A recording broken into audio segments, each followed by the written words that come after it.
Robbie and Daisy team up with S.H.I.E.L.D. to keep Robbie's Uncle Eli from the clutches of Lucy. But can they control their own demons long enough to get him out? See what I did there? The demons and Ghost Rider. Anyway, meanwhile, Simmons tries to keep a few secrets from the director, who's got a few secrets of his own. It's Marvel's Agents of S.H.I.E.L.D. Season 4, Episode 5. Lockup.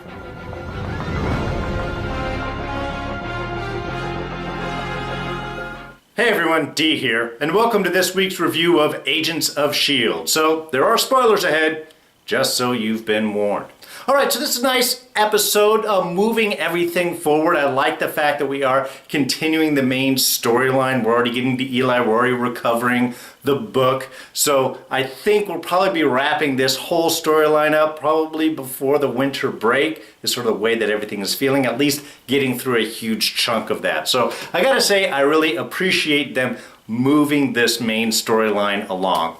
That being said, pretty standard episode, pretty straightforward, little simple adventure. Go in, rescue Eli, get out. Of course, things don't work quite that simply because this is S.H.I.E.L.D., this is a television show, and we have to have our adventures somewhere.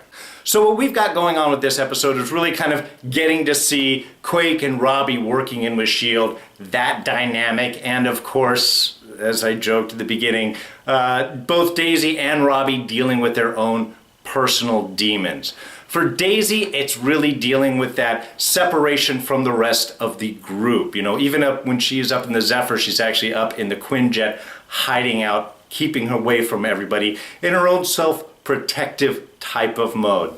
Really, in a way, though, it's dealing with her own personal death wish that people have suffered because of me, and I will try and do what is right to the point that it kills them, which is of course why she separates from May and Coulson in that one scene where they're being chased by all the rest of the prisoners and takes them all on her own. One, of course, it's buying time. Large room, big place for a fight, easy to kind of get them tied up and giving May and Coulson a chance to get away. But also, and these are watchdogs, and I like that fact. I like that kind of idea of the watchdogs recruiting prisoners. You already have sort of a gang mentality in prison that way. From a protective standpoint, you got to have large gangs to protect yourself and be up against the other gangs. I get that. So this seems like a very natural place for the watchdogs to recruit new members.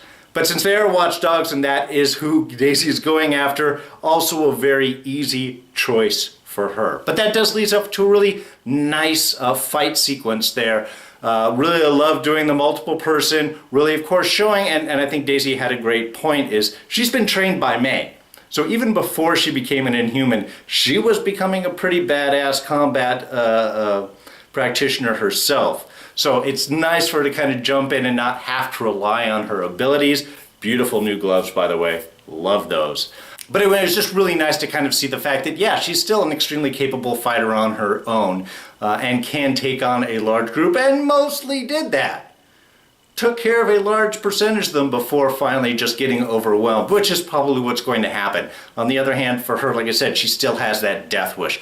I will fight them off and draw them off until Coulson and May get away, and then whatever happens with her is what happens, which is why she's kind of upset with May and Phil for turning back and rescuing her, because she was supposed to go down with this. Though I would have imagined at some point she would have probably, from a self-protective point, tried to use her powers, and then we would have seen if she would have actually broken all the bones in her body at that point or not. But still, a great fight sequence and a great continuation of character, which led to that really nice kind of moment between her and May at the very end. And I thought that was a really appropriate conversation for May to have with Daisy, and really making that comparison. I mean, even pulling it up, not only has Daisy become a great fighter like May is, but she is adapting those sort of protective qualities that May was caught in and has now been spending several seasons trying to overcome. So overall, with Daisy, I thought a really great arc for her within this. Not reaching the end of it yet, but still becoming part of the team a bit more. And we could definitely say that Phil is really pleased about that. The look on her face, the look on his face, the trading of smiles there, of looks, when Daisy came to rescue them from the warden's office. I love that. They take out the few, open the door, and behind Coulson and May is this huge, like, swath of bodies that they've been pouring through. Like May said, thought we'd meet you halfway. But the look that Full gave Daisy right there, that kind of just smile of like, God, isn't it nice to have us all back together, really can feel his joy in with that. Then, of course, there is Robbie dealing with his own personal demon, literally a personal demon living inside of him. Or something to that effect. I'm not quite sure. Extra-dimensionally hanging out with him. Anyway, but he's dealing with a lot of self-control issues with this. Something that Mack is rather wary of, and that makes sense. Doesn't know what he is dealing with, doesn't really know anything about Gabe, and is naturally distrustful since he leaves a wake of fiery death behind him. But they go in, it's just the two of them. No other little backup. Thought that was rather small groups going into the prison, but I guess they wanted to be quick and efficient and not necessarily considering that there is a whole prison population loose, as ends up being. Though they do know that the guards and everyone has been turned by Lucy, so still thought it was rather small. Anyway, great little moments with them. Like they did have a little bit of that kind of bonding scene when they're attacked by the ghosts. And Ghost Rider has to fight them off, finding another chain. Did appreciate that he wasn't bringing one with him, but we do like to see the chain work. Always nice with the Rider. And I do have a feeling that probably wherever he goes, there will be some chains around here or there. Just a prediction on my end. But the control issues that Robbie is dealing with and the Mack is concerned about, Robbie is saying that this is the Rider, that he's trying to control the Rider, and it's the Rider that chooses whether to go out and lay out vengeance. I'm wondering with this episode if they're starting to imply that some of those control issues actually are with Robbie, because of course as soon as he sees the 5th Street loco there in the prison, he kind of freezes automatically, goes up. Now we understand why. It's the 5th Street locos that did the drive-by shooting that ended up injuring Gabe, and as we find out, but they did the drive-by and then they set the car on fire. And I'm guessing that it's probably within there that Robbie made the deal. But we're going to hold off on all that speculation because that's next week. We get the whole origin for Ghost Rider. So we can hold on our speculation for the moment. But what we do find out is that this is a hit. That this was not just some random drive-by. There was actually a hit hired to take these two out. And there's an interesting little comment here about the cost of revenge. Not only the cost to your soul and humanity and things like that, but you cannot get information out of dead people. There's no more questioning there, and that's really what I think this little moment hit up is the prisoner's statement to Robbie of, look, there's no way to know who it was. I was in jail at the time, so I didn't take the hit. The people that did take the hit were out there, and they're all dead. So there's no way to find this information. I'm sure we will find out a little bit more about this. That was the importance of this arc. But really, I think illustrating that point is that maybe that pure revenge does have its consequences. And of course, even further consequences, because as he loses control and lets the Rider out to wreak his vengeance, that is going to play a big price later on, which we'll talk about when we talk about the director and the senator and everything. So really a lot of consequence going there, but again, the question there is how much is that the Rider taking over and how much of that is Robbie losing his own personal control in that quest for revenge. Of course, the other big consequence that Robbie is going to be paying for that decision is the fact immediately that he lost his uncle Eli into the clutches of Lucy, which is what the whole point of this breakout and adventure was. So not only did he lose control and kill a prisoner that was a model prisoner, we find out afterwards. Maybe he'd turned his life before. I actually said reformed. You know, do you have to always pay for the choices that you make? Or is there some way where you can actually gain a level of redemption, which is very interesting, seeing that that's sort of what Robbie is going through in his own kind of revenge quake. Is he ever going to be able to escape this deal with the devil that he made? Is he going to have a chance of redemption, or is he always going to pay the consequences for these choices? And these are going to get bigger and bigger, I'm sure, as we move further and further forward through this.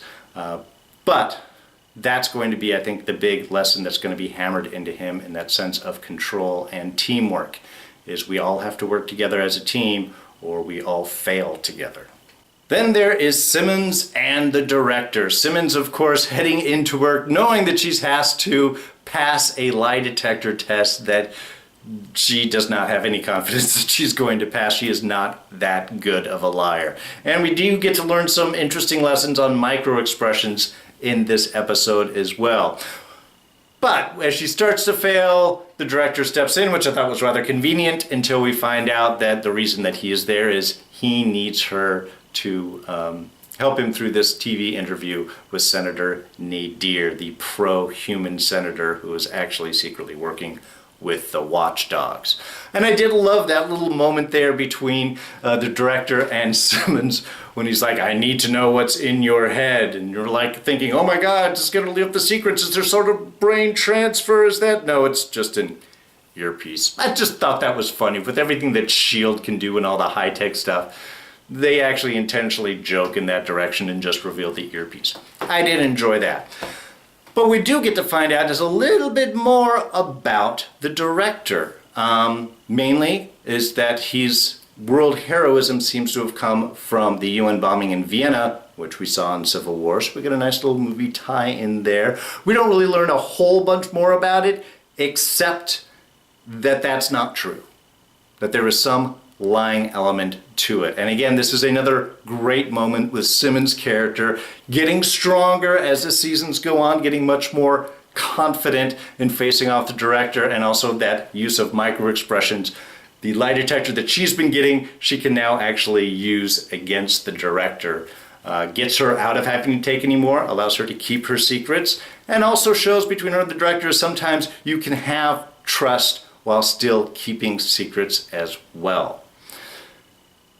But it's with him and Senator Nadeer that things get really interesting. One, with the whole interview there, was nice, was cute. We got some good back and forth. And I did like that they had George Stephanopoulos, the news interviewer, actually ask when Nadeer was kind of pushing things and make the comment as, this is sounding like, a whistleblow for hate groups, which is what she's trying to stoke. But I did like the fact that that was actually brought up, because that is what it sounds like. But through that, she is already, and this is something that happens even in the epilogue, they're in the interview. At that moment, the whole prison thing is going on. That hasn't been going on for more than a few minutes, and yet she already knows about it, which was kind of surprising to me. Now, we tie that into the whole epilogue bit where she starts to see if she can blackmail the director. I'm not quite sure how that's going to all work out, but bringing up the security page. Now, S.H.I.E.L.D. had taken the prison, so S.H.I.E.L.D. had complete control of the prison and their communications and, of course, all the internal security tapes. So how did she get them? Well, I think that's going to imply is the director's been so worried about Hydra infiltrating S.H.I.E.L.D., I don't think that he was thinking about the watchdogs.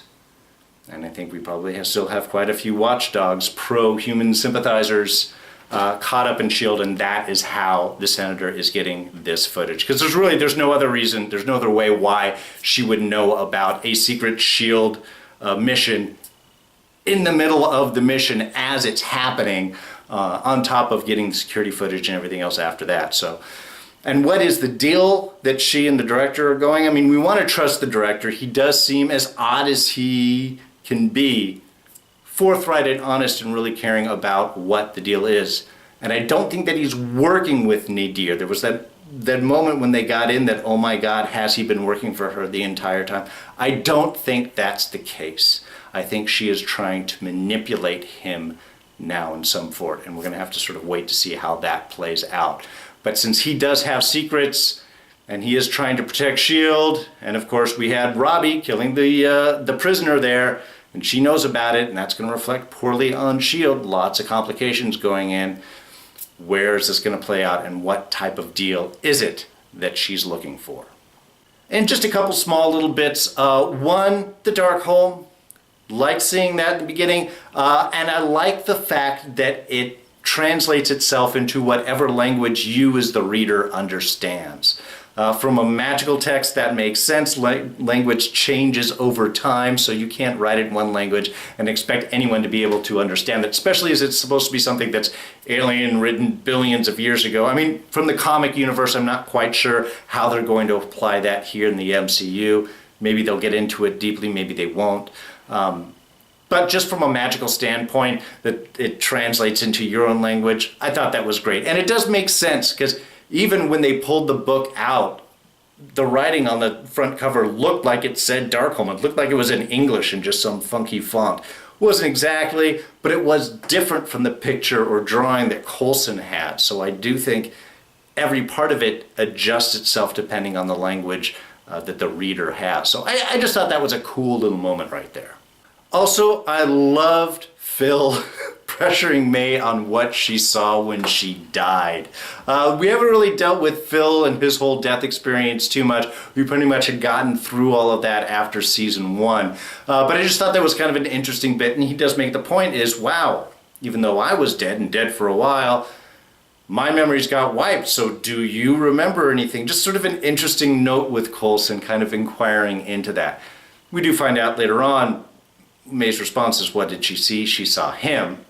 What does that mean? That's probably something we will find out down the road. Could just be that he was the one that she was thinking of.